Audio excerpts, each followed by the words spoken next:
নীলমাধব দর্শন করার পর আমরা আবার গাড়িতে উঠেছি এবং আমরা গাড়ি হয়ে রওনা হচ্ছি। এবার আমরা সাক্ষীগোপাল দর্শন করব। সাক্ষীগোপাল দর্শন করতে রাস্তার মধ্যে মনোরম দৃশ্য পেলাম। সেই দৃশ্যটাকে দেখাচ্ছি, বড় বড় পাহাড়, বড় বড় পর্বত টিলা, এবং সেখান থেকে আসতে আমাদের দীর্ঘটা সময় লেগেছে নীলমাধব থেকে। তাই মধ্যখানে আমরা কিছুক্ষণ গাড়িটা দাঁড়া করিয়ে রাখলাম এবং চায় পানি আদি যে যেটা সেবা করতে পারে সেই রকম সেবার ব্যবস্থা করা হয়েছিল।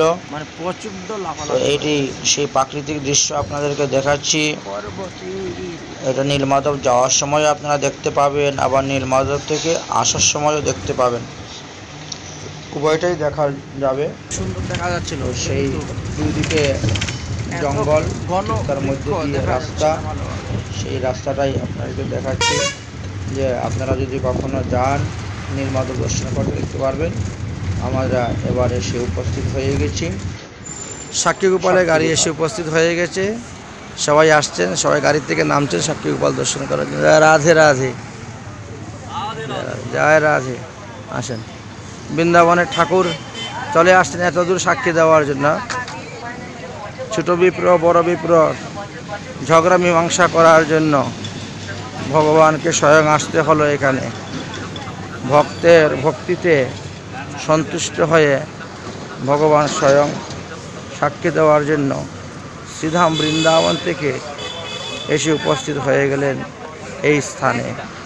তাই আজ অবধি ভগবানকে সাক্ষীগোপাল নামেই অভিহিত করা হয়েছে। আমরা এই সাক্ষীগোপালে এসেছি।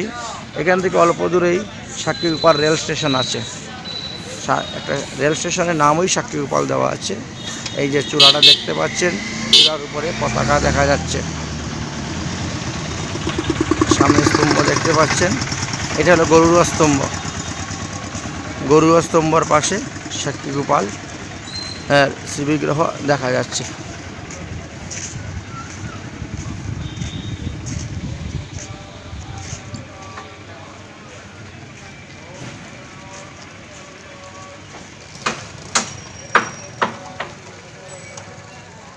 জয় গরুর স্তম্ভ, জয় সাক্ষী,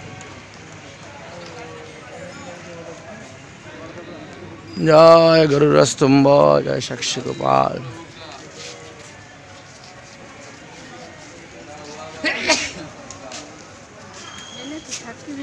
হ্যাঁ, এই হলো গরুর স্তম্ভ। গরুরজি এখানে দাঁড়িয়ে আছেন, বসে আছেন, দূরের থেকে দর্শন করতেছেন।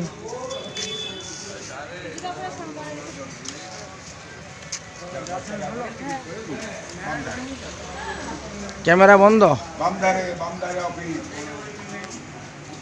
ভিতরে ক্যামেরা নেওয়া নিষেধ আছে, তাই আমরা এখান থেকে ভিডিও করে নিচ্ছি দেখার জন্য।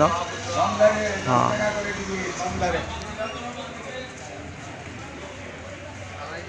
হ্যাঁ, ভিতরে ক্যামেরা নিষেধ আছে।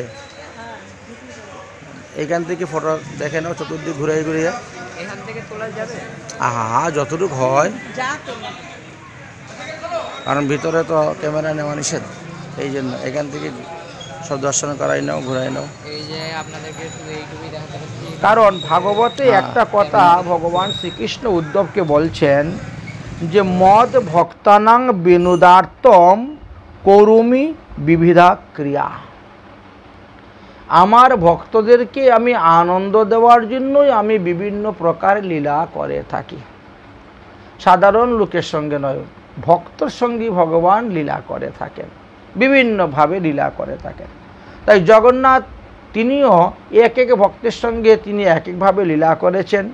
সেই সমস্ত কথা আমরা আস্বাদন করব না। আচ্ছা, দেখা যায় জগন্নাথ কখনো দেখা গেল যে নীলাচল ছেড়ে শ্রীধাম বৃন্দাবনে চলে আসলেন। বৃন্দাবনের পানিঘাটে এখনও জগন্নাথজি আছেন, নীলাচল থেকে চলে আসলেন। আবার দেখা যায় বৃন্দাবন থেকে গোপাল নীলাচলে চলে গেলেন। তাহলে বৃন্দাবন থেকে জগন্নাথ পুরী হলো 1983 কিলোমিটার, বুঝেছেন? প্রায় 2000 কিলোমিটারের কাছাকাছি বলতে গেলে আমাদের। আচ্ছা, রেল লাইনে যদি এতটুকু হয় তাই ঘুরাই আসতে তো আরও বেশি। তখনকার সময় তো লোক পায়ে হেঁটে যেত 2000 কিলোমিটারই মনে করে। তাহলে এই যে ভগবান এক ধাম থেকে আরেক ধামে যাচ্ছেন, বৃন্দাবন থেকে গোবিন্দ গোপীনাথ মদন মোহন রাজস্থানে চলে গেলেন, রাজস্থানে চলে গেলেন, করুলিতে চলে গেলেন। রাজস্থানে হলেন গোবিন্দ গোপীনাথ আর করুলিতে মদন মোহন। গিরিরাজ গোবর্ধন পর্বত থেকে ভগবান নাথুদ্ধারে চলে গেলেন। কেন? ভক্তদেরকে আনন্দ দেওয়ার জন্য। তিনি কর্তুম অকর্তুম সব করতে পারেন। এই জন্য বললেন আমি ভক্তদেরকে আনন্দ দেওয়ার জন্য এক স্থান থেকে আরেক স্থানে, এতদিন তোমার হাতে সেবা গ্রহণ করেছি, এখন আমি যাব অমুকের হাতে সেবা গ্রহণ করব, তারপরে আমি অমুকের হাতে সেবা গ্রহণ করব। এইরকমভাবে ভগবান অনেক ভক্তদেরকে কৃপা করে থাকেন। এই যে মদনমোহন বিগ্রহ, এই মদনমোহন বিগ্রহ অম্বরীশ মহারাজ পূজা করেছিলেন। অম্বরীশ মহারাজ পূজা করার পরে সূর্যবংশের বহু রাজগণ পূজা করেছেন। তারপরে আস্তে আস্তে এই বিগ্রহ কুব্জা পূজা করেছেন। তারপরে আস্তে আস্তে এই বিগ্রহ আমাদের অদ্বৈত আচার্য প্রভু পূজা করেছেন। তারপরে এই বিগ্রহ আমাদের সনাতন গোস্বামী পূজা করেছেন। তারপরে এই বিগ্রহ আবার দেখো রাজস্থানে চলে গেলেন ভক্তদেরকে কৃপা করার জন্য। এই জন্য বলা বাহুল্য। যাই হোক, তাহলে আমরা এখন জগন্নাথপুরীর মাহাত্ম্যর কথা তো আমরা কদিন ধরে শুনেই আসছি। জগন্নাথপুরীর মাহাত্ম্য কথা শুনলাম, রথযাত্রার মাহাত্ম্য কথা শুনলাম, তারপরে আমরা আনন্দবাজারের মাহাত্ম্য কথা শুনলাম, মহাপ্রসাদের মাহাত্ম্য কথা শুনলাম। আজকে আমরা আস্বাদন করব যে বৃন্দাবন থেকে পুরীধামে উড়িষ্যাতে গোপাল কেন চলে গেলেন, তার কারণটা কি। আসুন। নীলাচল নিবাসায় নিত্যায় পরমাত্মনে বলভদ্রের সুভদ্রাভ্যাম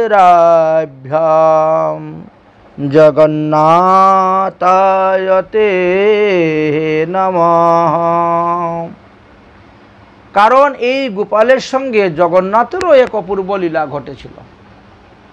এই জন্য আমরা এখানে এই গোপালের কথা বলতে যাচ্ছি। আর গোপাল হলেন যশোদানন্দন, ব্রজেন্দ্র নন্দন, নন্দনন্দন। আর জগন্নাথ হলেন দ্বারকার কৃষ্ণ। এখন দুই কৃষ্ণের মধ্যে কী লীলা চলছিল আস্বাদন করতে গেলে আমাদেরকে এর পূর্ব কিছু তত্ত্ব কথা আলোচনা করতে হবে। কারণ হঠাৎ মধ্যখান থেকে কোনো কথা বললে বোঝা যাবে না। তো পূর্ব থেকে আমরা আরম্ভ করছি।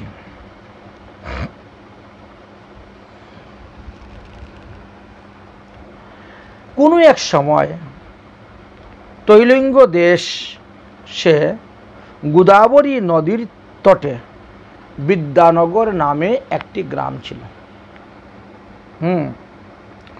তৈলঙ্গ দেশে গোদাবরী নদীর তীরে বিদ্যানগর নামে একটি নগর ছিল। সেই নগরে একজন ব্রাহ্মণ বাস করতেন। ব্রাহ্মণদেরকে 5 ভাগে বিভক্ত করা হয়েছে। তার মধ্যে ইনি সবথেকে শ্রেষ্ঠ ব্রাহ্মণ, অর্থাৎ কুলীন ব্রাহ্মণ ছিলেন। কুলীন ব্রাহ্মণ আছে, শাশ্বত ব্রাহ্মণ আছে, পঞ্চগৌর ব্রাহ্মণ আছে, সূত্র ব্রাহ্মণ আছে, এইভাবে অনেক ভাগাভাগি আছে। ব্রাহ্মণদের মধ্যেও শ্রেণীবিভাগ কিছু ভাগ দেওয়া আছে। তাহলে উনি কুলীন ব্রাহ্মণ, একটু উচ্চ স্তরের ব্রাহ্মণ। সন্তানাদি বড় হয়েছে, তাদের উপরে সংসারের ভার দিয়ে তিনি চিন্তা করলেন বৃদ্ধ বয়সে আমি একটু তীর্থ ভ্রমণ করতে বেরোবো। তো তিনি তীর্থ ভ্রমণে বেরিয়েছেন। সঙ্গে অনেক খাওয়া দাওয়া, কাপড় চোপড় সব কিছু আছে, বেশ কিছু ওজন জিনিসই, বোঝা জিনিস। পথ চলতে চলতে চলতে চলতে কিছু পথ অগ্রসর হওয়ার পর, মানে কয়েকদিন হাঁটার পরে একদিন এক অকুলীন ব্রাহ্মণ, অকুলীন মানে কুলীন ব্রাহ্মণ নয় তিনি, অন্যান্য যে বাকি 4 প্রকার ব্রাহ্মণ তার মধ্যে কোনো একটার মধ্যে তিনি ছিলেন। কোন অকুলীন ব্রাহ্মণ কুমারের সঙ্গে তিনার সাক্ষাৎ হয় রাস্তা চলতে চলতে। সেইখানে বললেন, দুজন ব্রাহ্মণকে বুঝাইতে গিয়ে যিনি বৃদ্ধ ব্রাহ্মণ তাকে বলা হয়েছে বড় বিপ্র, আর যিনি যুবক ব্রাহ্মণ তাকে বলা হয়েছে ছোট বিপ্র। এবং বয়সে যেমন বড় ছোট আছে, কুলের দিক দিয়েও বড় ছোট আছেন, একজন কুলীন ব্রাহ্মণ আর একজন অকুলীন ব্রাহ্মণ। এই জন্য এখানে বলছেন যে বড় বিপ্র আর ছোট বিপ্র। আচ্ছা, বিপ্র কাকে বলে? এগুলার কিন্তু কিছু শ্রেণী আছে, বিভাগ। জন্মনাং জায়তে শূদ্র সংস্কারং দ্বিজরুচ্যতে বেদ পাঠেত ভবেদ বিপ্র ব্রহ্ম জানাতি ইতি ব্রাহ্মণ। জন্মগ্রহণ করার সঙ্গে সঙ্গেই ব্রাহ্মণের ছেলে ব্রাহ্মণ হচ্ছেন না। আপনি আমি এটা মানি সমাজে, গ্রামে, এই উনি ব্রাহ্মণের ছেলে ব্রাহ্মণ। হ্যাঁ, ব্রাহ্মণের ছেলে ব্রাহ্মণও শাস্ত্রে বলছে, হ্যাঁ হয়। কিন্তু এখানে কি বললেন? জন্মগ্রহণ করার সঙ্গে সঙ্গে সবই আমরা শূদ্র সমতুল্য থাকি। সংস্কারং দ্বিজরুচ্যতে, সংস্কার অর্থাৎ আপনি উপনয়ন সংস্কার করুন বা আপনি দীক্ষা গ্রহণ করুন, দীক্ষাটাও আমাদের একটা সংস্কার। সংস্কারং দ্বিজরুচ্যতে, যখন সংস্কার হলে কি হয়? আমাদের দ্বিতীয় জন্ম হয়। এই দীক্ষার দ্বারা দ্বিতীয় জন্ম হয়। তখন কি হয়? পূর্ব জন্মের পাপ তাপ সব নষ্ট হয়ে যায়। এই দিন থেকে আবার নতুন করে যম মহারাজের ওখানে চিত্রগুপ্ত খাতা লেখা শুরু করে। হ্যাঁ, সে এখন দীক্ষা নিয়েছে, আগের পাপ তাপ সব শেষ, এখন নতুন করে আবার তার পাপ লেখা শুরু হোক। যা ছিল সব ডুবে গেছে সমুদ্রের জলে, সব পাপরূপী পাহাড় সমুদ্রের নিচে ডুবে গিয়েছে। এই জন্য বলছেন সংস্কারং দ্বিজরুচ্যতে। এইবার বললেন বেদ পাঠেত ভবেদ বিপ্র, যারা বেদ বেদান্ত পুরাণ আদি পাঠ করেন তাদেরকেও বিপ্র বলা যায়। বেদ পাঠেত ভবেদ, আর ব্রহ্ম জানাতি ইতি ব্রাহ্মণ, তারা যিনি ব্রহ্মকে জানতে পেরেছেন তেনাকে ব্রাহ্মণ বলা হয়। আচ্ছা, এইবার বড় বিপ্র ছোট বিপ্রকে বলছেন, দেখো আমি বৃদ্ধ হয়েছি, আমার মনে অনেক কামনা বাসনা, তীর্থভ্রমণ, এই জন্য আমি তীর্থভ্রমণে বেরিয়েছি। কিন্তু এখন দেখছি শারীরিক অসুস্থতার কারণে এই সমস্ত জিনিস বয়ে নিয়ে আমার দ্বারা তীর্থভ্রমণ সম্ভব হচ্ছে না। তোমার অল্প বয়স, তুমি যদি আমার সঙ্গে তীর্থভ্রমণে থাকো, তোমার রাস্তার খরচ আমি বহন করব। তোমার কাজ হলো আমার ব্যাগগুলো বয়ে নিয়ে যাওয়া, আমার সেবা করা। তুমি যদি কায় মন বাক্যে শ্রদ্ধার সহিত, নিষ্ঠার সহিত, ভক্তির সহিত আমার সেবা করে আমার এই মনোবাসনাটা পূর্ণ করো, সমস্ত তীর্থভ্রমণের কাজটা, তাহলে আমি অবশ্যই তোমাকে পারিতোষিক একটা কিছু দিব। পারিতোষিক আমি তোমাকে একটা কিছু দিব। অতএব তুমি চলো আমার সঙ্গে, তীর্থভ্রমণও হয়ে যাবে আর পারিতোষিক একটা বস্তু তুমি পাবে। সেই কথাতে উনি রাজি হয়ে গেলেন। দুজনই একসঙ্গে তীর্থভ্রমণ করতে বেরোলেন। তীর্থভ্রমণ করতে করতে কখনো গয়া, কখনো বেনারস, কখনো প্রয়াগ, কখনো অযোধ্যা, কখনো নৈমিষারণ্য আদি তীর্থভ্রমণ করতে করতে তারা মথুরা মণ্ডলে গিয়ে উপস্থিত হলেন। মথুরা মণ্ডলে গিয়ে উপস্থিত হলেন। এবার মথুরা মণ্ডলে আমাদের 12টি বন, 32টি উপবন নিয়ে এই বৃন্দাবন 84 কোষ ব্রজমণ্ডল। এই বনগুলো একের পর এক তারা ভ্রমণ করতে করতে করতে করতে শ্রীধাম বৃন্দাবনে এসে উপস্থিত হলেন। বৃন্দাবনে উপস্থিত হলেন এবং কেশী ঘাটে তারা স্নান করলেন। কেশী ঘাটে স্নান করার পর দেখলেন যে পাশে একটা গোপাল মন্দির দেখা যাচ্ছে। চলো এই গোপাল মন্দিরে গিয়েই আমরা বিশ্রাম করব। এই জন্য তারা সেই গোপাল মন্দিরে গিয়ে বিশ্রাম করলেন। গয়া, বারাণসী, প্রয়াগ সকল করিয়া মথুরাতে আইলা দুহে আনন্দিত হইয়া। বনযাত্রা বন দেখে দেখে গোবর্ধন, দ্বাদশ বন দেখিয়া তারা গেলেন বৃন্দাবন। পদ্য আকার ছন্দেতে বলা হয়েছে। বৃন্দাবনে গোবিন্দ স্থানে মহাদেবালয়, বৃন্দাবনে গোবিন্দদেব আছেন, গোবিন্দ স্থানে মহাদেবালয়, সেই মন্দিরে গোপাল এর মহাসেবা হয়। খুব সেবা পূজা চলছে গোপালের, ধুমধাম সেবা পূজা হচ্ছে, মানে রাজ উপচারে গোপালের সেবা হয়। তারা কি করলেন, সেখানে গোপাল দর্শন করে আনন্দ পেলেন। তারপরে কেশীতীর্থ কালীয় হ্রদেতে কইলা স্নান, শ্রীগোপাল দেখিয়া তাহা করিলা বিশ্রাম। না, এইখানেই থাকবো, এই জায়গাটা দেখতে খুব সুন্দর, এই জন্য তারা এই গোপাল মন্দিরে বিশ্রাম করলেন।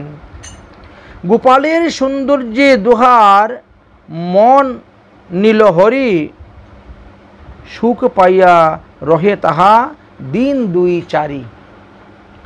গোপাল এত সুন্দর, গোপালের রূপ লাবণ্য রূপমাধুরী দর্শন করে তারা এত মুগ্ধ হয়ে গেলেন যে না আর কোথাও থাকবো না, যা ঘোরাঘুরি করি এসে আবার এইখানেই বৃন্দাবনে, মানে নিধুবন গেলেন, নিকুঞ্জবন গেলেন, এদিক ওদিক দর্শন করলে আবার এখানে এসে বিশ্রাম।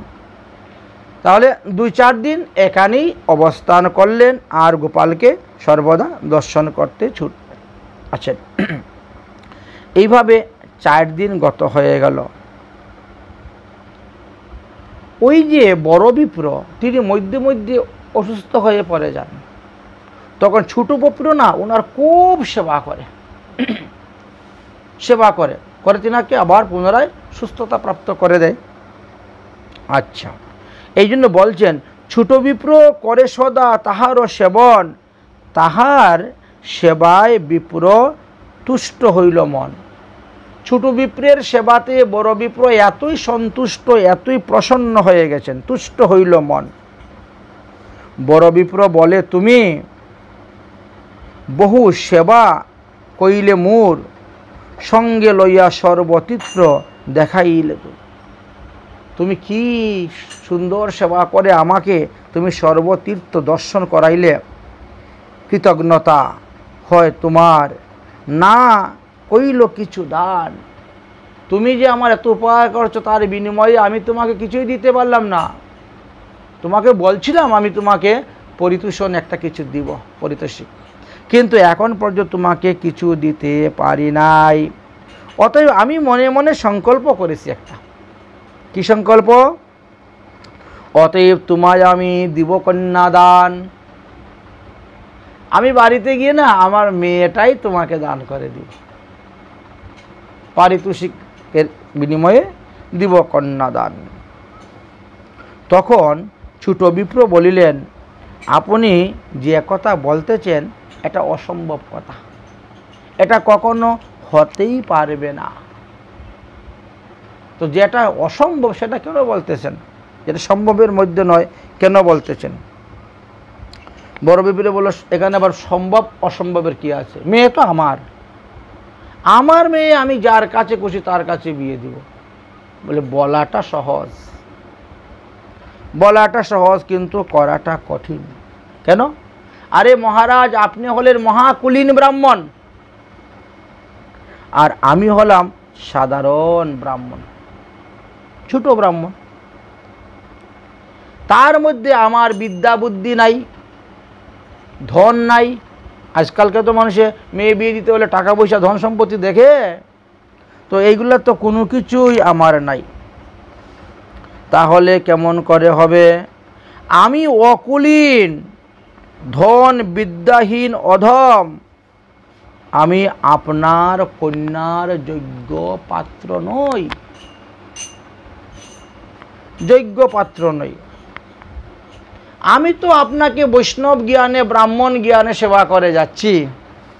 শাস্ত্রে বলছে ব্রাহ্মণ বৈষ্ণবের সেবা করলে ভগবান সন্তুষ্ট হন। আর এই জন্যই আমি আপনার সেবা করে যাচ্ছি। বড় বিপ্র কহি তুমি না করো সংশয়, তোমারে কন্যা দিব আমি হিতে কি বিস্ময়। তুমি কেন আমার বাক্যে সংশয় করতেছ? আমি বলছি তোমার কাছে কন্যা দিব, তোমাকে কন্যা দিবই। ছোট বিপ্র বলে তোমার স্ত্রী পুত্র সব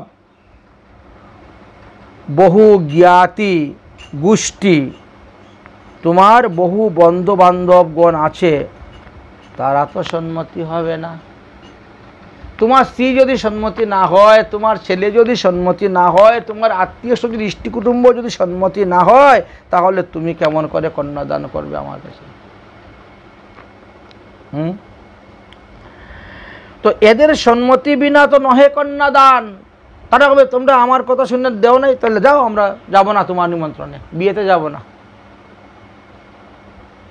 আত্মীয় স্বজন ইষ্টি কুটুম্বরা এই কথা বলতে পারে, বা আপনাকে তখন একঘর করে দিতে পারে। এই জন্য বলছি, ছোট বিপ্র এইভাবে তিনাকে বুঝাচ্ছেন, তোমার বন্ধু বান্ধব তাদের সম্মতি না হলে তুমি কন্যাদান করবে কেমন করে? আচ্ছা, তখন যখন বড় বিপ্র বলছে না না আমার মেয়ে আমি বিয়ে দিব, তাতে আত্মীয় স্বজন ইষ্টি কুটুম্বের কি লেনা দেনা, তারা রাজি হোক আর না হোক। আচ্ছা, আমার ধন আমি কাউকে দিব, এটা অন্যের প্রতিবাদ দেওয়ার কি আছে? তখন ছোট বিপ্র বলতেছেন, মহারাজ এই রকম ঘটনা হয়েছিল রুক্মিণীর বিয়েতে। উদাহরণ দিচ্ছেন, বড় বিপ্রকে বুঝাচ্ছেন যে এই রকম ঘটনা তো রুক্মিণীর বিবাহেতে হয়েছিল। ভীষ্মকের ইচ্ছা কৃষ্ণে কন্যা দান করিতে, ভীষ্মক ইচ্ছা ছিল, কিন্তু পুত্রের বিরুদ্ধে কন্যা নারিল অর্পিতে। পুত্র রুক্মিণী যখন বলছে না না রুক্মিণীকে বিবাহ দিব শিশুপালের কাছে, কৃষ্ণের কাছে বিবাহ দিব না, বাবা তখন পারলেন না কিচ্ছু করতে, মাও কিচ্ছু করতে পারলেন না। রুক্মিণীর বিবাহ ব্যবস্থা হয়ে গেল শিশুপালের সঙ্গে। শিশুপাল একেবারে জামাই সেজে বর সেজে চলেই আসলো রুক্মিণীকে বিয়ে করার জন্য। অধিবাস মঙ্গলাচরণ সব কিছু হয়ে গেল। রুক্মিণী তখন কি করলেন, তিনি তখন কৃষ্ণের শরণাপন্ন হলেন। যাই হোক, কৃষ্ণ এসে তারপরে নিয়ে গেছিলেন। তাহলে যদি ভগবানের শ্রীকৃষ্ণের ক্ষেত্রে স্বয়ং লক্ষ্মী দেবী হলেন রুক্মিণী, লীলা করার জন্য আসছেন, নারায়ণ কৃষ্ণরূপে আসছেন, তো তাদের ক্ষেত্রে যদি এরকম হয়ে যায়, তা আমার আর তোমার ক্ষেত্র কি বলবো? এই জন্য মহারাজ বলছি যে যেটা সম্ভব নয় এটা নিয়ে বলবেন না। বড় বিপ্র কহে কন্যা মোর নিজ ধন, মেয়ে তো আমার। বড় বিপ্র কহেন কন্যা মোর নিজ ধন, আর নিজ ধন দিতে নিষেধ করিবে কুঞ্জন। আমার ধন আমি দিব, কে তাতে আপত্তি করবে? তোমারে কন্যা দিব সংকল্প করি, আত্মীয় স্বজন ইষ্টি কুটুম্ব করি তিরস্কার। তারা যে না মানে তাদের কথা শুনব না। সংশয় না করো তুমি করহ স্বীকার। আমি তোমাকে কন্যাদান করতে যাচ্ছি, তুমি স্বীকার করো, হ্যাঁ আমি আপনার মেয়ে বিবাহ করব, এই কথা স্বীকার করো, করহ স্বীকার। ছোট বিপ্র কহে যদি কন্যা দিবার আছে মন, তাহলে গোপালের আগে কহ সত্য বচন। এই ভগবানের শ্রী বিগ্রহ সম্মুখে আছেন, অতএব ভগবান সম্মুখে প্রতিজ্ঞাবদ্ধ হয়, হ্যাঁ আমি দেশে গিয়ে আমার মেয়ে তোমার কাছে বিবাহ দিব, এই কথা গোপালকে বলো। আপনার আমার দুজনের কথা সাক্ষী হলেন গোপাল, ভগবান। এখানে তৃতীয় ব্যক্তি তো আর কেউ নেই, এই দেখেন ভগবান সাক্ষী। গোপালের আগে বিপ্র কহিতে লাগিল, হে ভগবান, হে যশোদানন্দন, হে নন্দনন্দন, হে ব্রজেন্দ্র নন্দন, হে গোপাল, তুমি জানো নিজ কন্যা ইহারে দিবদান। হে ভগবান, আমি তোমার কাছে প্রতিজ্ঞাবদ্ধ হয়ে বলতেছি, দেশে গিয়ে আমার কন্যা তার কাছে করব দান। ছোট বিপ্র বলে, ঠাকুর তুমি মোর সাক্ষী। ভগবানকে বলছে, ভগবান আমাদের বিয়ের কথা সাক্ষী কিন্তু তুমি রইলে সাক্ষী। তোমা সাক্ষী বলাইব যদি অন্যতা দেখি। যদি দেশে গিয়ে ব্রাহ্মণে আমার কাছে মেয়ে বিয়ে না দেয়, ভগবান তোমাকে কিন্তু গিয়ে সাক্ষী দিতে হবে। ভগবানকে বলছেন। এত বলি দুইজনে চলিলা দেশেতে। তীর্থভ্রমণ শেষ হয়ে গেল, চলো আবার যার দেশে ফিরে যাই। গুরু বুদ্ধি ছোট বিপ্র বহু সেবা করে। এখন তো ফুপু শ্বশুর হয়ে গেছেন, শ্বশুর মশাই, বাস বাক্যের দ্বারা তো কন্যাদান হয়েই গেল। এই জন্য বাস এখন তুমি বহু সেবা করে যাচ্ছেন। এইভাবে চলতে চলতে দুইজন দেশে উপস্থিত হওয়ার পরে ছোট বিপ্র বলছেন, তাহলে আমি এখন আমার ঘরে চলে যাই, আর আপনি আপনার ঘরে গিয়ে বিবাহের ব্যবস্থা আদি করে আত্মীয় স্বজন ইষ্টিপুণ্য নিমন্ত্রণ করে একটা শুভ দিন শুভ সময় দেখে আমাকে জানাবেন। এই নেন আমার নাম ঠিকানা, আর আপনার নাম ঠিকানা সবটা দিলেন, গ্রাম নাম ঠিকানা। হ্যাঁ, আপনি আমাকে জানাইবেন, আমি যথাসময়ে আসব, বিবাহ করে যাব। এই তো ছোট বিপ্রের বাড়ি চলে গেলেন, বড় বিপ্রের বাড়ি চলে গেলেন। অনেক দিন গত হয়ে যাচ্ছে, কোনো খবরাখবর তো নেই। ছোট বিপ্র মনে মনে চিন্তা করছে, কী ব্যাপার, এতদিন গত হয়ে গেল, কোনো খবরাখবর নেই। এদিকে বড় বিপ্র যখন বাড়িতে গিয়ে উপস্থিত হয়েছেন, তখন আত্মীয় স্বজন ইষ্টি কুটুম্ব সবাই আসছেন দেখার জন্য। কারণ আগেরকার দিনে তীর্থভ্রমণ তো খুব দুর্গম ছিল, এরকম তো গাড়ি ঘোড়া ছিল না, ফস করে চলে যাব। 2000 কিলোমিটার হেঁটে তুমি বৃন্দাবন আসবে, আবার 2000 কিলোমিটার হেঁটে যাবে। কত বাঘ ভালুক, আর কত রাস্তা, কত পাহাড় পর্বত, নদী নালা, খাল বিল ভাঙতে হচ্ছে, কতদিন উপবাস থাকতে হয়, কত চানাচি বইয়ে থাকতে হয়, লোকজন বড় কম। কতদিন পরে বড় বিপ্র মনে মনে চিন্তা কইল, তীর্থভ্রমণকালে ছোট বিপ্রের যে কথা দিলাম, আরে আমি যে তীর্থভ্রমণকালে ছোট বিপ্রকে কথা দিয়েছিলাম তার কাছে আমার মেয়ে বিবাহ দিব, কিন্তু এতদিন গত হয়ে গেল, এই বিষয়ে তো কিছু আলোচনাই করা হলো না। এইবার একবার আলোচনাটা উঠানো প্রয়োজন। নিঃশ্বাসের বিশ্বাস নাই কখন মারা যাব, তাহলে আমার প্রতিজ্ঞা তো রক্ষা হবে না। এই তিনি কি করলেন, আত্মীয় স্বজন ইষ্টি কুটুম্বকে ডেকে স্ত্রী পুত্র সবাইকে নিয়ে একটা মিটিং বসলেন, সভা বসলেন। বসে তিনি বললেন যে, শুনো, তীর্থভ্রমণকালে এক ছোট বিপ্র আমার খুব সেবা করেছিল, তার সেবাতে সন্তুষ্ট হয়ে আমি শ্রীধাম বৃন্দাবনে ভগবান গোপালকে সাক্ষী রেখে তাকে কথা দিয়েছিলাম যে তার কাছে আমি আমার কন্যা দান করব।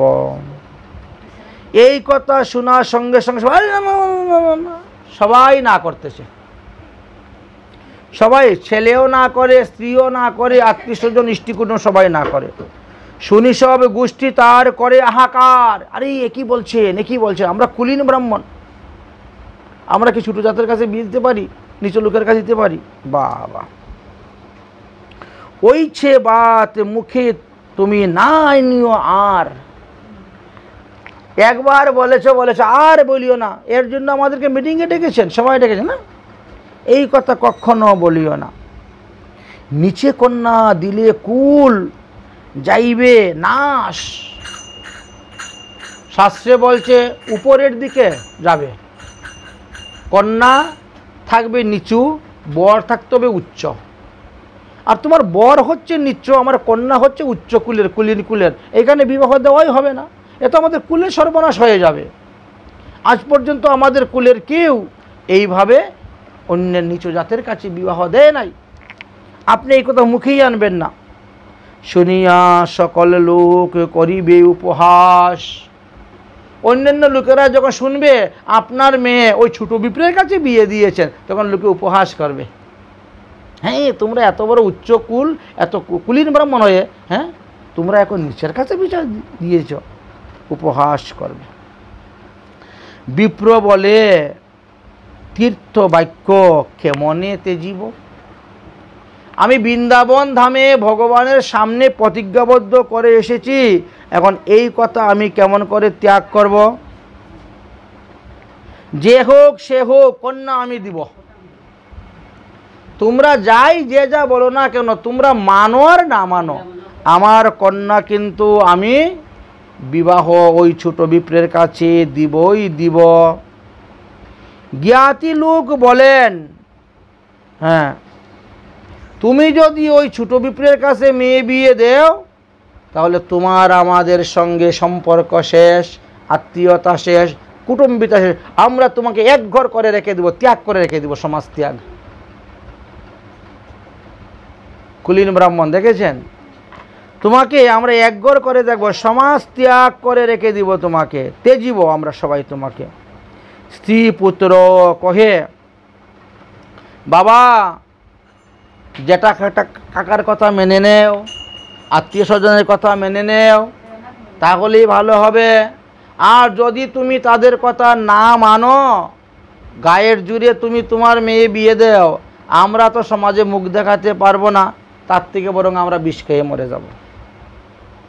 ছেলে বলছে বিষ খাইয়ে মরে যাবে এই জায়গায় ভুন্ডে বিয়া দিলে, মা বলছে বিষ খেয়ে মরে যাব এই জায়গায় মেয়ে বিয়ে দিলে, না না না এখানে বিবাহ দেওয়া যাবে না।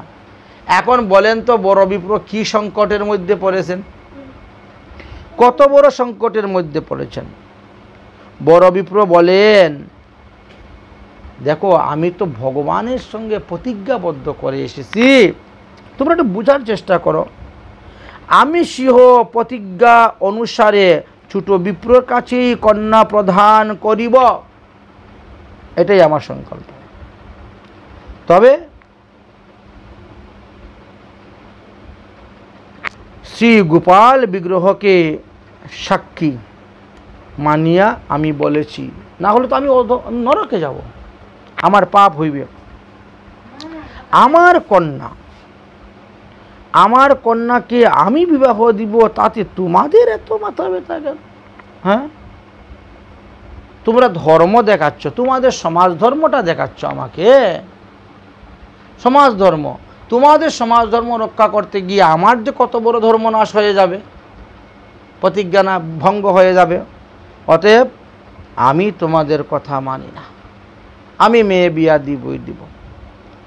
এখন ছেলে বলছে, তুমি তো মেয়ে বিয়া দিবে বলছো, যে তুমি যে কথা দিয়েছো বড় বিপ্রের কাছে, ওখানে আর কি অন্য কোনো লোক ছিল?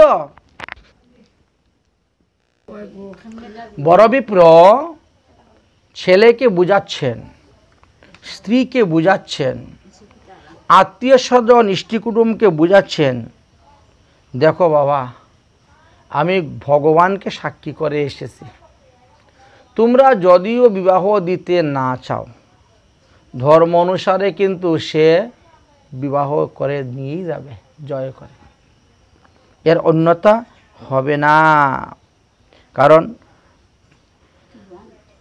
আর আমারও তো একান্ত দেওয়ার ইচ্ছা, না হলে যে আমার ধর্ম নিষ্ফল হয়ে যাবে, তীর্থযাত্রা আমার নিষ্ফল হয়ে যাবে।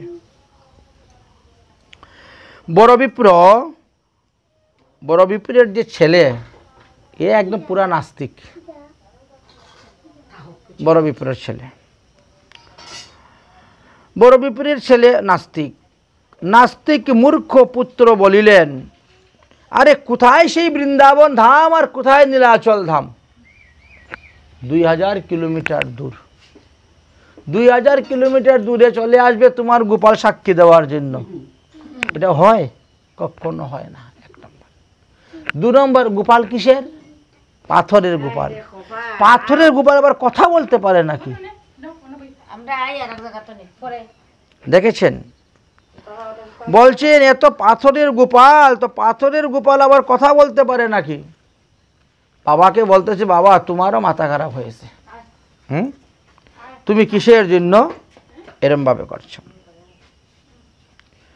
নাস্তিক মূর্খ পুত্র বাবাকে বুঝাচ্ছে,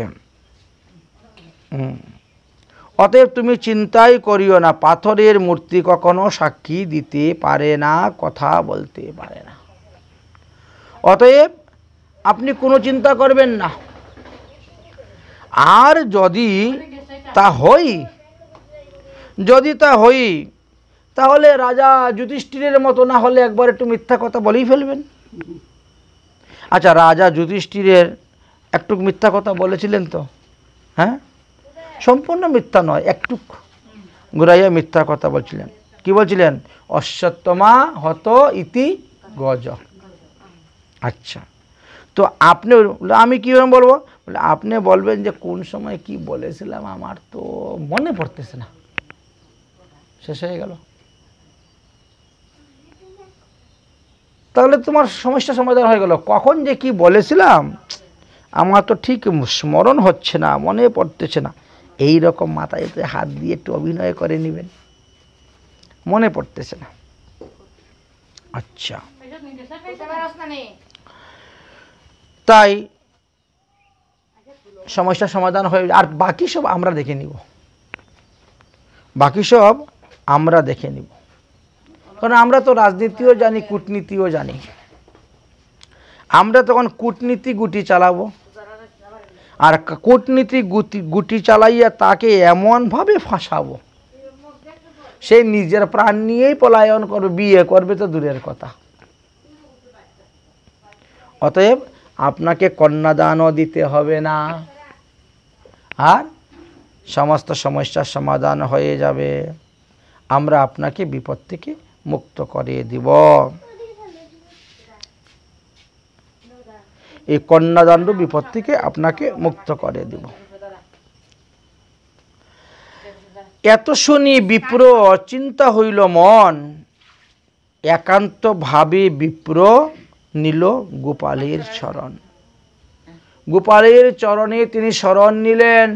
হে গোপাল, তুমি আমার অপরাধ ক্ষমা করো, আমি তো ঘরে এসে বড় সমস্যার মধ্যে পড়েছি। মোর ধর্ম রক্ষা পায় না মরে নিজ জন, দুই রক্ষা কর গোপাল লহিনু শরণ। হে গোপাল, আমি তোমার উপর শরণাপন্ন হয়েছি, তুমি এমন কাজ করো যে কাজের দ্বারা মেয়ে বিবাহ কার্য সম্পূর্ণ হয়, আমারও ধর্মরক্ষা হয়, আবার আত্মীয় স্বজন আমাকে ত্যাগ করে না, ছেলেও যাতে বিষ খাইয়া না মরে, স্ত্রীও যাতে বিষ খাইয়া না মরে, সেই রকম একটি উপায় করো। শরণ শরণ शरण में आई हम हे तुम्हारी, दया कर हे दयाल होरी। शरण में आए हम हे तुम्हारी, दया कर हे दयाल होरी।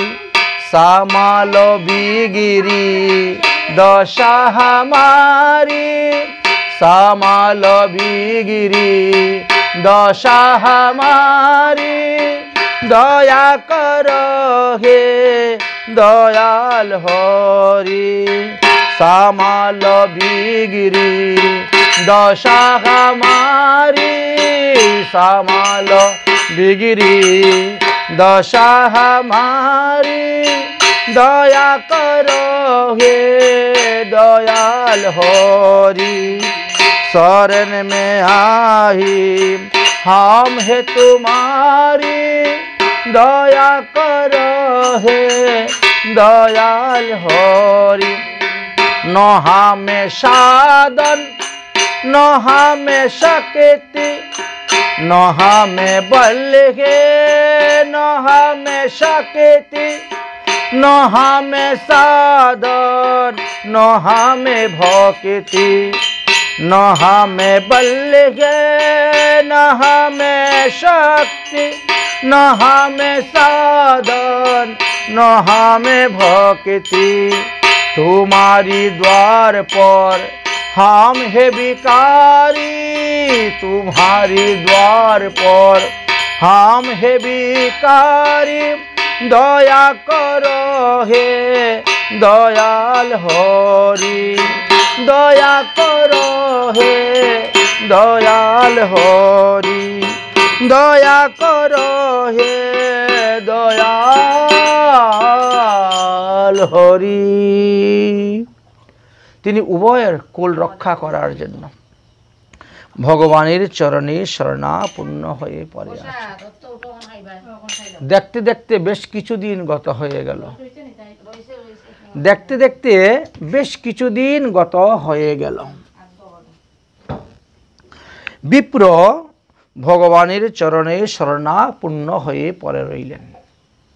এদিকে বেশ কিছুদিন গত হয়ে যাচ্ছে, বড় বিপ্রর কাছ থেকে কোনো সংবাদ আসছে না। এই জন্য ছোট বিপ্র কি করলেন, ধীরে ধীরে ধীরে ধীরে বড় বিপ্রের বাড়ির দিকে অগ্রসর হলেন এবং মানুষকে জিজ্ঞেস করে করে একেবারে এসে উপস্থিত হয়ে গেলেন বড় বিপ্রের বাড়িতে। দণ্ডবত প্রণাম করে বললেন, ব্রাহ্মণ ঠাকুর, তীর্থ যাত্রার সময় তীর্থ ভ্রমণকালে আপনি যে আমার কাছে প্রতিজ্ঞাবদ্ধ হয়েছিলেন, ভগবানের কাছে প্রতিশ্রুতি দিয়েছিলেন সামনে আপনার মেয়েকে আমার কাছে বিবাহ দিবেন, তো তার ব্যবস্থা কি হলো? এখনো কোনো খবর নেই। যখন এই কথা বলছেন এমন সময় বড় বিপ্র মৌন রয়ে গেছেন, মাথা নিচু করে কিছু বলছেন না, পুত্রদের ভয়ে, পুত্রদের ভয়ে কিছু বলছেন না। তখন তার মূর্খ ছেলে হাতে লাঠি নিয়ে এসে উপস্থিত হয়ে গেছেন। আচ্ছা, হয়ে বলছেন, কি বলছো তুমি? আমার বাবা তোমাকে কথা দিয়েছেন আমার বোন তোমার কাছে বিয়ে দিবে, বামন হইয়া চাঁদে হাত বাড়াতে এসেছ, চাঁদে হাত বাড়াতে চাও? বাবা তুমি কি বলেছো নাকি এরকম? বলছে, বাবা রে কখন যে কি বলেছিলাম আমার তো ঠিক মনে পড়তেছে না, আমি বিস্মিত হয়ে গেছি, কখন কি বলেছিলাম আমার তো মনে নেই। ছোট বিপ্রকে একবারে, দেখো তুমি মিথ্যা কথা বলতেছ, তুমি মিথ্যা কথা বলছো বলে লাঠি নিয়ে ডান্ডা নিয়ে প্রস্তুত। এবার সেই বেচারা কি করবে, প্রাণপণে দৌড়ে পলায়ন, চলে গেছে। কিছুদিন পরে সে এসে গ্রামের মুরব্বীর কাছে উপস্থিত, গ্রামের মুরল। দেখেন তীর্থ ভ্রমণকালে আমি উনার এত এত সেবা করেছিলাম, সেই সেবাতে সন্তুষ্ট হয়ে তিনি বলছেন দেশে এসে তিনার মেয়ে আমার কাছে বিবাহ দিবেন, আর এখন আমি বিবাহ করতে গিয়েছি তিনার ছেলে লাঠি নিয়ে যায় আমাকে মারার জন্য, আমি প্রাণপণে পালিয়ে এসেছি, অতএব আপনি আমার এই বিচার করুন। গ্রামের মুরল মান্যগণ্য ব্যক্তিদেরকে নিয়ে একেবারে এসে উপস্থিত বড় বিপ্রের বাড়িতে। বড় বিপ্র, আপনার নামে এরকম অভিযোগ, অতএব আপনি বলুন তো আপনি কি ওনার কাছে কথা দিয়েছিলেন? বিপ্র কহে, লোক শুনো মোর নিবেদন, কবে কি বলিয়াছি মোর নাহি স্মরণ। বাস, ওটা তো আগের থেকে ছেলেরা পড়িয়ে দিয়েছে, শিখিয়ে দিয়েছে, তুমি এই কথাই বলবে। তিনি 5 পঞ্চায়েতের কাছে হাত জোড় করে বলছেন, কবে যে কি বলেছিলাম আমার তো স্মরণ নাই, স্মরণ নেই। তখন তার পুত্র এসে বলছে, আপনারা 5 পঞ্চায়েত এসেছেন, ভালোই হয়েছে, শুনুন শুনুন, এই বেচারা আমার বাবার সঙ্গে তীর্থযাত্রায় রওনা হয়েছিল, রাস্তাতে আমার বাবারে বাং ধুত্রা খাওয়াইয়া অজ্ঞান করে ফেলে রেখে আমার বাবার টাকা পয়সা সব চুরি করে নিয়েছে, সে চুরি করে নিয়েছে, ভ্রমণকালে সব চুরি করে নিয়ে গিয়েছে। আর সেই চোর সে কিনা বলতে পারে, কিনা করতে পারে, তো ধুরন্ধর, সে মিথ্যা কথা বলতেছে। আর এখন বলে নাকি আমার বাবা বলেছেন তার কাছে আমার বোনকে বিবাহ দিবেন। অতএব আপনারাই বলুন, এই ব্যক্তি কি আমার বোনের উপযুক্ত পাত্র? কখনো হতে পারে না। ছোট বিপ্র তখন 5 পঞ্চায়েতের কাছে বলছেন, না না, এইসব কথা সব মিথ্যা, আমি তো তিনাকে বাংধুত্রা খাওয়াই নাই, আমি তো তিনার টাকা পয়সা হরণ করি নাই, চুরি করে নাই। আচ্ছা, কন্যা না দিবে না দেখ, কিন্তু মিথ্যা অপবাদ কেন আমার উপরে? তুমি বলো যে না হ্যাঁ বলেছিলাম দিব, কিন্তু এখন তোমার কন্যা দিব না, আমি চলে যাব। কিন্তু এই রকম মিথ্যা অপবাদ কেন আমাকে দিচ্ছেন? পাঁচ পঞ্চায়েত বলছেন, আচ্ছা তোমার কাছে যে মেয়ে বিয়ে দিবে বলে যে ব্রাহ্মণ প্রতিজ্ঞা করলো, তো তার কোনো সাক্ষী আছে? হ্যাঁ সাক্ষী আছে। কে সাক্ষী? বলে বৃন্দাবনের শ্রী গোপাল। বৃন্দাবনের গোপাল হলেন সাক্ষী। বড় ছেলে তো এমনি নাস্তিক, মূর্খ। এবার ঠিক আছে, তাহলে বৃন্দাবন থেকে গোপাল এসে যদি এইখানে এসে যদি সাক্ষী দেয় তাহলে বোন বিয়ে দিব, না হলে নাই। কারণ ওটা তো অসম্ভব। পাথরের মূর্তি তো পায়ে হেঁটে আসতেও পারবে না, আর মুখে কথাও বলতে পারবে না। হ্যাঁ বলেছিল, সে তো নাস্তিক, ভগবানের বিগ্রহকে তো পাথর মনে করে। সে তখন পাঁচ পঞ্চায়েত তখন রাজি হয়ে গেলেন। পঞ্চায়েতের সকলে বলে ঠিক আছে, এইখানে সিদ্ধান্ত হয়ে গেল। ছোট বিপ্র, তুমি যদি বৃন্দাবন থেকে গোপালকে এখানে আনতে পারো, আর গোপাল যদি এসে তোমার কাছে সাক্ষী দেয় সবার সামনে গিয়ে, তাহলে আমরা অবশ্যই এই বিবাহের কার্য সমাধান করাই দেব। পঞ্চায়েতের কাজই হলো সমস্যার সমাধান করা। এই হলো আমাদের কাজ, অতএব তুমি যাও। ছোট বিপ্র তখন দেখেন আবার বৃন্দাবন রওনা। এই 2000 কিলোমিটার রাস্তা দেখেন, ক্রম অনুসারে তিনি রওনা হলেন। বৃন্দাবনে গিয়ে শ্রী গোপালের সম্মুখে সাষ্টাঙ্গে দণ্ডবত হয়ে পড়লেন। অনাহারে অন্নশন ব্রত করে রইলেন। যতক্ষণ পর্যন্ত গোপাল কথা বলবে না তত পর্যন্ত আমি অন্ন জল গ্রহণ করব না, ত্যাগ করব না। ভগবান আর স্থির থাকতে পারলেন না। ভক্তের ভক্তিতে ভগবান স্থির থাকতে পারেন না। এইবার দেখেন ভগবান প্রকট হয়ে গেলেন সেই গোপাল বিগ্রহের মধ্যে। প্রকট হয়ে গেলেন। কৃষ্ণ কহে বিপ্র তুমি যাহ ভবনে। হে বিপ্র, তুমি তোমার গৃহে চলে যাও, সভা করি মূর তুমি করিবে স্মরণে। ওই বড় বিপ্রের বাড়িতে গিয়ে গ্রামের সবাইকে এনে তুমি একটা সভা করবে, আর সভা করে 2 হাত জোর করে আমাকে স্মরণ করবে। আমি সেখানে গিয়ে প্রকট হয়ে যাব। আমি সেখানে প্রকট হয়ে গিয়ে সাক্ষী দিব। আবির্ভাব হইয়া আমি তাহা সাক্ষী দিব, তবে 2 বিপ্রের সত্য প্রতিজ্ঞা রাখিব। তোমরা দুজনের প্রতিজ্ঞাকেই আমি রক্ষা করব, কারণ তোমরা 2 জন বিপ্র আমার আগেরও দাস ছিলে, তোমরা পূর্বজন্ম আমার ভক্ত ছিলে, এই জন্য আমার ভক্ত এই জন্য। ছোট বিপ্র বলে, তুমি যদি ওখানে গিয়ে চতুর্ভুজ মূর্তি ধারণ করো। বিপ্র বলে, যদি হও চতুর্ভুজ মূর্তি, তবু তোমার বাক্য কারু না হইবে প্রীতি। আমি 2 হাত জোর করে স্তুতি করলাম, আর তুমি ফস করে এখানে প্রকট হয়ে গেলে চতুর্ভুজ নারায়ণ রূপে প্রীতি। তাহলে ওরা বিশ্বাস করে না, বলে এটা ম্যাজিক, এটা জাদু। এই মূর্তি গিয়া যদি শ্রী বদনে সাক্ষী দেহ যদি, তবে সর্বলোক শুনে। তারা বলছে এই মূর্তিকে সাক্ষী দিতে হবে। অতএব প্রভু তুমি চলো আমার সঙ্গে নীলাচলে, ওখানে গিয়েই তুমি সাক্ষী দিবে, তুমি চলো আমার সঙ্গে। কৃষ্ণ বলেন, আমি বিগ্রহ, আমি তো বিগ্রহ রূপে আছি, দেখো না পাথরের বিগ্রহ রূপে আমি আছি। তো পাথরের বিগ্রহ হাঁটে নাকি? 2000 কিলোমিটার রাস্তা হেঁটে পাথরের বিগ্রহ যাবে কেমন করে? এটা তো সম্ভব নয়, যাবে। ছোট বিপ্র বলিলেন, যদি আপনি হাঁটতে না পারেন তাহলে আপনি কথা বলছেন কেমন করে? দেখেন ভক্ত আর ভগবানের মধ্যে যুদ্ধ, ভগবান কি সুন্দর হেরে যাচ্ছেন ভক্তের কাছে। তাহলে আপনি কথা বলতেছেন কেমন করে? প্রতিমা নহে তুমি সাক্ষাৎ ব্রজেন্দ্র নন্দন। এই জন্য ভগবানের মূর্তিকে কখনো প্রতিমা, পাথর, অষ্টধাতু এইসব মনে করতে নাই, পিতল মনে করতে নাই, পিতলের মূর্তি মনে করতে নাই। প্রতিমা নহ তুমি সাক্ষাৎ ব্রজেন্দ্র নন্দন, করো তুমি অকার্য। আচ্ছা, বিপ্র লাগি করো তুমি অকার্য করান। আমার জন্য তোমার এইটা করতে হবে, তোমাকে হেঁটে যেতে হবে।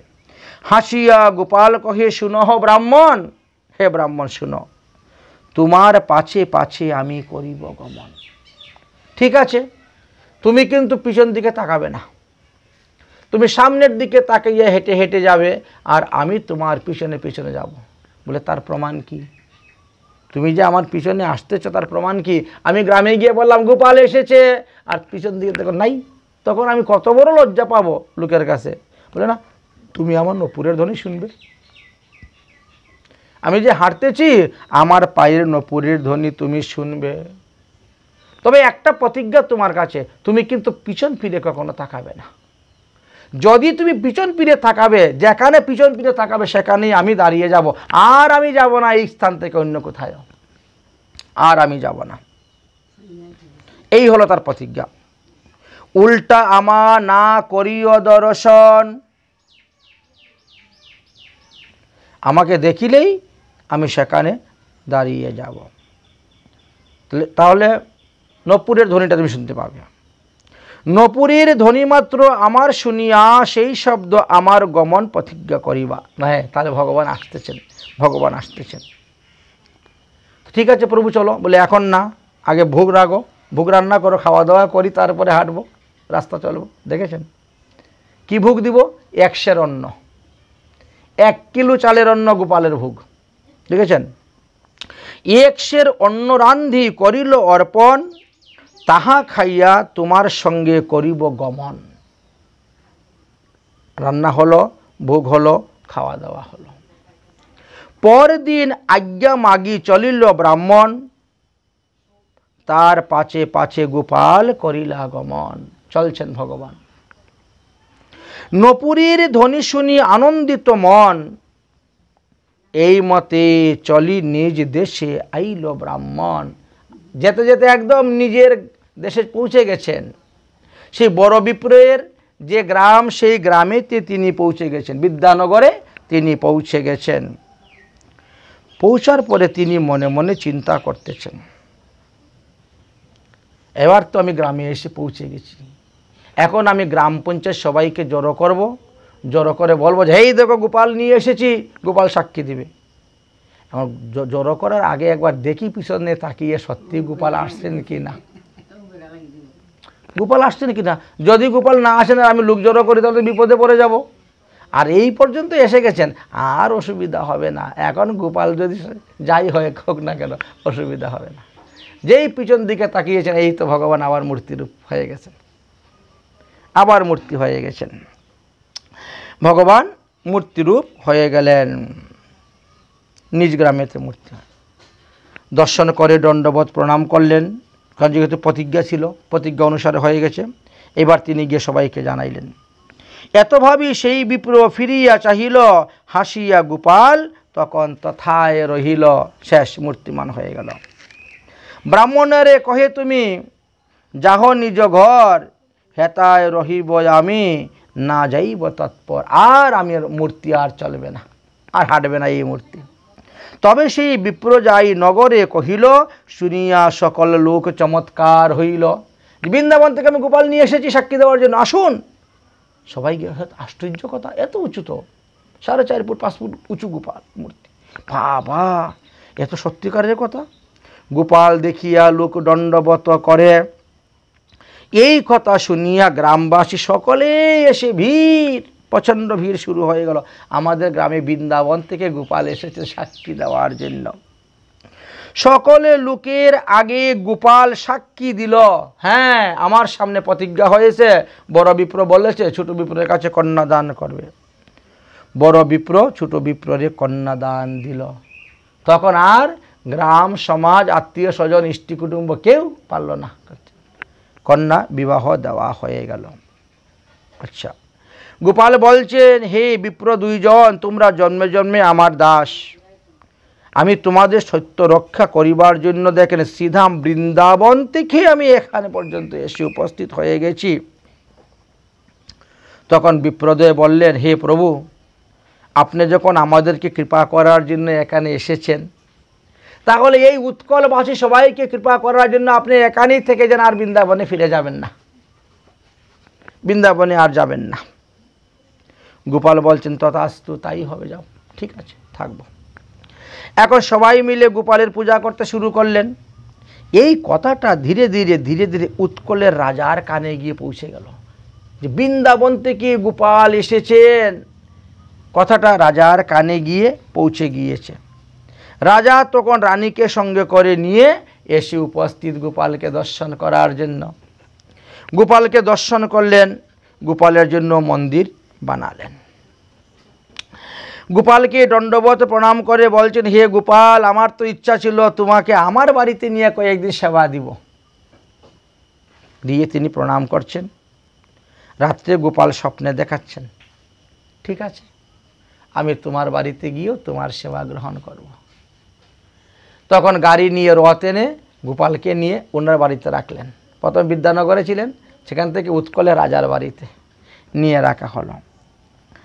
রাজার বাড়িতে রেখে একদম ধুমধাম সেবা পূজা চলছে, ধুমধাম সেবা পূজা চলছে খুবভাবে।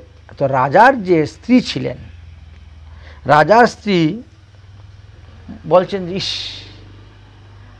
আমার কাছে একটা মুক্তা ছিল, আমার ইচ্ছা ছিল না গোপালের নাকের মধ্যে মুক্তাটা পরাবো। গোপালের নাকে তো ছিদ্র নাই, মেয়েরা না নাক ছিদ্র করায়, পুরুষরা তো নাক ছিদ্র করে না। গোপালের নাকে যদি একটা ছিদ্র থাকতো তাহলে আমি এই মুক্তাটা তাকে পরাই দিতাম। কত বড় বাসনা! রাত্রিবেলা গোপাল স্বপ্নে দেখাচ্ছেন রানীকে, ও রানীমা, বাল্যকালে মাতা মোর নাসা ছিদ্র কইল। এই যে গোপালের মূর্তি দেখবেন নাক ছিদ্র করা আছে, দেখবা যেখানে গোপালের মূর্তি কিনবা দেখাচ্ছেন, রানীমা, বাল্যকালে মাতা মোর নাসা ছিদ্র কইল, মুক্ত পরাইয়া ছিল বহু যত্ন করি। মাও আমার নাকের মধ্যে মুক্তা পরাইত, সেই ছিদ্র অদ্যপিও আছে হে নাসাতে, এখন পর্যন্ত সেই ছিদ্রটা আছে। সেই মুক্তা পরাও যাইয়া চাইয়াছ দিতে, যে মুক্তা দেওয়ার জন্য তুমি ইচ্ছা করেছিল, যাও সেই মুক্তা নিয়ে কালকে তুমি আমাকে পরাই দিও। এটা ঘটনা কটকের রাজধানী। আচ্ছা, স্বপ্ন দেখি সেই রানী রাজাকে কহিলা, রাজা সহ মুক্তা লইয়া রানী মন্দিরে আইলা। পরাইল মুক্তা নাসার ছিদ্র দেখিয়া, মহা মহোৎসব কইল আনন্দিত হইয়া। দেখেন ভগবান ভক্তের সঙ্গে কিভাবে লীলা করেন। অতঃপর রাজা সাক্ষী গোপালকে বলছেন, হে প্রভু, আপনাকে আমি জগন্নাথ মন্দিরে নিয়ে রাখব। কারণ যার যেখানে উপযুক্ত স্থান, জগন্নাথ মন্দিরে নিয়ে রাখবো। গোপাল বলছেন, বেশ ভালো, তাই হোক। তাহলে 3 জায়গায় স্থানান্তরিত। প্রথমে রইলেন বিদ্যানগর, তারপরে গেলেন কটকে, তারপরে জগন্নাথপুরীতে জগন্নাথ মন্দিরে। বাস, জগন্নাথ মন্দিরে নিয়ে রাখলেন। গোপাল আছেন। পূজারী যখন মাথায় করে ভোগ নিয়ে যায়, জগন্নাথের ভোগ লাগাবে, গোপাল সব ভালো ভালোগুলো খেয়ে নেয় মাথা থেকে। ভালো ভালো সমস্ত দ্রব্য, উত্তম উত্তম দ্রব্য তিনি খেয়ে নেন। কারণ জগন্নাথের আর মিলে না উত্তম দ্রব্য। এই নিয়ে গোপাল আর জগন্নাথের মধ্যে দুজনের মধ্যে প্রেম কলহ সৃষ্টি হয়ে গেল। কারণ একজন দ্বারকার কৃষ্ণ আর একজন বৃন্দাবনের কৃষ্ণ, তো 2 কৃষ্ণ। দ্বারকার কৃষ্ণ হলেন জগন্নাথ আর বৃন্দাবনের কৃষ্ণ গোপাল। আর গোপাল তো বড় চালাক, ছোটোবেলাতে চুরি করে খাওয়ার অভ্যাস আছে, তো আগেই জগন্নাথের কাছে যাওয়ার আগে খেয়ে নেয় চুরি করে। দুজনের মধ্যে কলহ শুরু হয়ে গেল। জগন্নাথ রাজাকে স্বপ্নে আদেশ দিলেন, বাবা, তোমার এই গোপাল অন্য জায়গায় নিয়ে স্থাপন করে তার আলাদা সেবা পূজার ব্যবস্থা করো। কারণ আমার কাছে ভোগ এসে পৌঁছিবার আগেই তো সেসব খেয়ে নেয়, আমার কাছে আর ভোগ এসে পৌঁছতে পারে না, ব্যবস্থা করো। তখন কি করলেন, তিনি একটি মন্দির নির্মাণ করলেন এই 9 কিলোমিটার দূরে। জগন্নাথ মন্দির থেকে 9 কিলোমিটার দূরে। বর্তমানে এটা সাক্ষী গোপাল রেল স্টেশন। গোপাল সাক্ষী দিয়েছেন বলে সাক্ষী গোপাল রেল স্টেশন। সেখানে মন্দির নির্মাণ করে গোপালকে রাখলেন এবং রাজা সেইখানেই ভগবানের সমস্ত সেবা পূজার ব্যবস্থা করে দিলেন। তাহলে দেখেন তো, শাস্ত্রে যে বলছে ভক্ত অধীন ভগবান, কথা সত্যি। বলছেন যে অহম ভক্তা পরাধীন, আমি ভক্তের অধীন। ভক্তের অধীন, তাই ভগবান হলেন ভক্তের অধীন। আর এইভাবে তিনি ছোট বিপ্র এবং বড় বিপ্র উভয়কে কৃপা করেছিলেন, তারাও ধন্যাতি ধন্য হয়েছিলেন। কারণ ভাগবতে একটা কথা ভগবান শ্রীকৃষ্ণ উদ্ধবকে বলছেন যে মদ ভক্তানাং বিনোদার্থম করুমি বিবিধা ক্রিয়া। আমার ভক্তদেরকে আমি আনন্দ দেওয়ার জন্যই আমি বিভিন্ন প্রকার লীলা করে থাকি। সাধারণ লোকের সঙ্গে নয়, ভক্তর সঙ্গে ভগবান লীলা করে থাকেন, বিভিন্নভাবে লীলা করে থাকেন। তাই জগন্নাথ তিনিও এক এক ভক্তের সঙ্গে তিনি এক একভাবে লীলা করেছেন, সেই সমস্ত কথা আমরা আস্বাদন করব না। আচ্ছা, দেখা যায় জগন্নাথ কখনো দেখা গেল যে নীলাচল ছেড়ে সিধা বৃন্দাবনে চলে আসলেন। বৃন্দাবনের পানিঘাটে এখনও জগন্নাথজি আছেন, নীলাচল থেকে চলে আসলেন। আবার দেখা যায় বৃন্দাবন থেকে গোপাল নীলাচলে চলে গেলেন। তাহলে বৃন্দাবন থেকে জগন্নাথ পুরী হলো 1983 কিলোমিটার, বুঝেছেন? প্রায় 2000 কিলোমিটারের কাছাকাছি বলতে গেলে আমাদের। আচ্ছা, রেল লাইনে যদি এতটুকু হয় তাই ঘুরাই আসতে তো আরও বেশি। তখনকার সময় তো লোক পায়ে হেঁটে যেত, 2000 কিলোমিটারই মনে করেন। তাহলে এই যে ভগবান এক ধাম থেকে আরেক ধামে যাচ্ছেন, বৃন্দাবন থেকে গোবিন্দ গোপীনাথ মদন মোহন রাজস্থানে চলে গেলেন, করুলিতে চলে গেলেন। রাজস্থানে হলেন গোবিন্দ গোপীনাথ আর করুলিতে মদন মোহন। গিরিরাজ গোবর্ধন পর্বত থেকে ভগবান নাথুদ্ধারে চলে গেলেন। কেন? ভক্তদেরকে আনন্দ দেওয়ার জন্য। তিনি কর্তুম অকর্তুম সব করতে পারেন। এই জন্য বললেন আমি ভক্তদেরকে আনন্দ দেওয়ার জন্য এক স্থান থেকে আরেক স্থানে, এতদিন তোমার হাতে সেবা গ্রহণ করেছি, এখন আমি যাব অমুকের হাতে সেবা গ্রহণ করব, তারপরে আমি অমুকের হাতে সেবা গ্রহণ করব। এইরকমভাবে ভগবান অনেক ভক্তদেরকে কৃপা করে থাকেন। এই যে মদনমোহন বিগ্রহ, এই মদনমোহন বিগ্রহ অম্বরীশ মহারাজ পূজা করেছিলেন। অম্বরীশ মহারাজ পূজা করার পরে সূর্যবংশের বহু রাজগণ পূজা করেছেন। তারপরে আস্তে আস্তে এই বিগ্রহ কুব্জা পূজা করেছেন। তারপরে আস্তে আস্তে এই বিগ্রহ আমাদের অদ্বৈত আচার্য প্রভু পূজা করেছেন। তারপরে এই বিগ্রহ আমাদের সনাতন